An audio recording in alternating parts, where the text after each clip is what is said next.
দেশব্যাপী complete shutdown কর্মসূচিকে ঘিরে সকল স্তরে উদ্বেগ উৎকণ্ঠা বাড়ছে। এই কর্মসূচিকে সমর্থন দিয়েছে বিএনপি, হেফাজত সহ সকল বিরোধী রাজনৈতিক দল। অন্যদিকে পুলিশ বেপরোয়াভাবে তার অবস্থান নিয়েছে। অনেক রাত পর্যন্ত শনির আখড়া সহ বিভিন্ন স্থানে গোলযোগ চলছে। এর মধ্যে আজকেই সকাল থেকেই শুরু হবে কমপ্লিট শাটডাউন, যেখানে শুধুমাত্র অ্যাম্বুলেন্স ছাড়া আর কিছু চলবে না বলে ঘোষণা করেছে শিক্ষার্থীরা।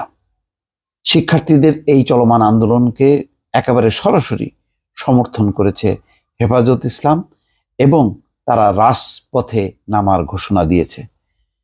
রাত 10টার দিকে দারুল উলুম মাইনুল ইসলাম হাটহাজারী মাদ্রাসার সামনে ডাকবাংলো চত্বরে সাধারণ শিক্ষার্থীদের পক্ষে এই ঘোষণা দিয়েছেন হেফাজত ইসলামের কেন্দ্রীয় যুগ্ম মহাসচিব মাওলানা মীর ইদ্রিস নদভী।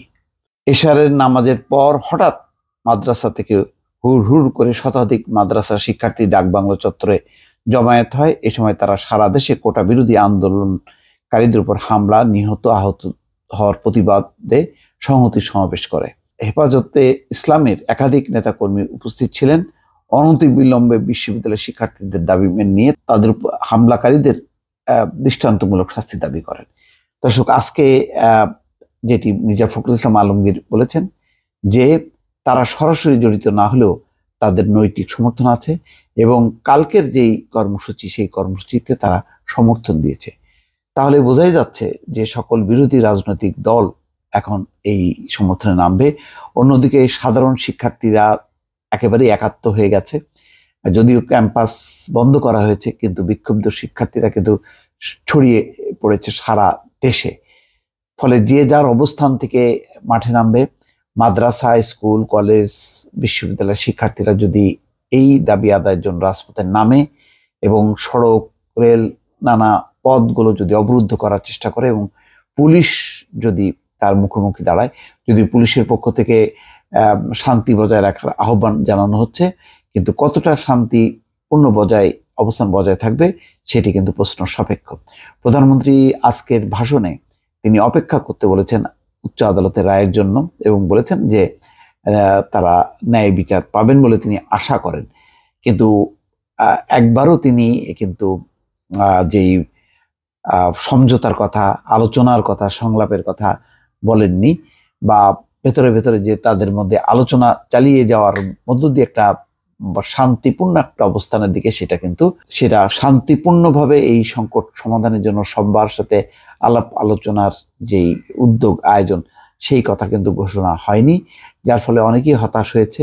বহু ঘটনা ঘটেছে। রংপুরে আবু সাইদের ঘটনা সবার মুখে মুখে, কিভাবে বুক পেতে দিয়ে সে গুলি ধারণ করেছে। কিন্তু রংপুরের ঘটনা, ঢাকা বিশ্ববিদ্যালয়ের ঘটনা, জগন্নাথ বিশ্ববিদ্যালয়ের ঘটনা, জাহাঙ্গীরনগর বিশ্ববিদ্যালয়ের ঘটনা, ছাত্রীদের উপর নির্যাতনের ঘটনা, কোনো ঘটনা প্রধানমন্ত্রী উল্লেখ করেনি। শুধুমাত্র চট্টগ্রামের ঘটনা উল্লেখ করেছে, যেখানে ছাত্রলীগের কর্মীরা আহত হয়েছেন।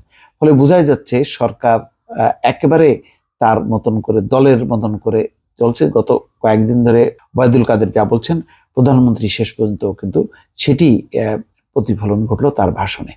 ফলে স্বাভাবিকভাবে এই সংকটের নিরসন হবে, বিরোধীদেরকে মর্যাদা দেওয়া হবে, সম্মান দেওয়া হবে, তাদেরকে আলোচনা করে এই সংকটের সমাধান হবে, এইরকম কিন্তু মনোভঙ্গি বা প্রস্তাব না আসায় সবাই হতাশ। বিশেষ করে চিত্র তারকা সাকিব খান, ক্রিকেট তারকা তামিম, লিটন দাস, মুশফিকুর রহমান সবাই কিন্তু বারবার আলোচনার কথা বলছে। অন্যান্য বিশিষ্ট বুদ্ধিজীবীরা তারাও সংলাপ সমঝোতার মধ্য দিয়ে এটি একটু নমনীয় হয়ে আলোচনার জন্য বারবার উদাত্ত আহ্বান জানালেও কিন্তু সরকার কঠোর অবস্থানে আছে এবং তারা একেবারেই নিশ্চিতভাবে ধরে নিয়েছে যে এর মধ্যে বিএনপি, জামাতের রাজনৈতিক ইন্ধন আছে। ফলে সেটিকে মোকাবেলা করার জন্য তারা যতটা সচেষ্ট, মূল আন্দোলনকারী যে বৈষম্য বিরোধী ছাত্র সমাজ, তাদেরকে ডেকে তাদের কথা শুনে এই সমাধানের দিকে যাওয়ার সেই পথটা একেবারেই সংকুচিত হয়ে গেছে, বা সেই আহ্বানটা এখনো পর্যন্ত রাত পার হলেও শোনা যায়নি, কিন্তু ইতিমধ্যে কিন্তু কর্মসূচির ব্যাপারে সকল বিরোধী দল রাজপথে কালকে যদি নামে এবং সাথে পাশাপাশি সরকারি দল এবং পুলিশ তাদেরও যদি অবস্থান মুখোমুখি হয়, তাহলে পরিস্থিতি কি হবে তা নিয়ে গত রাত থেকেই কিন্তু সারা দেশের মানুষের মধ্যে উদ্বেগ উৎকণ্ঠা ছড়িয়ে পড়েছে। দর্শক ভালো থাকবেন, আল্লাহ হাফেজ।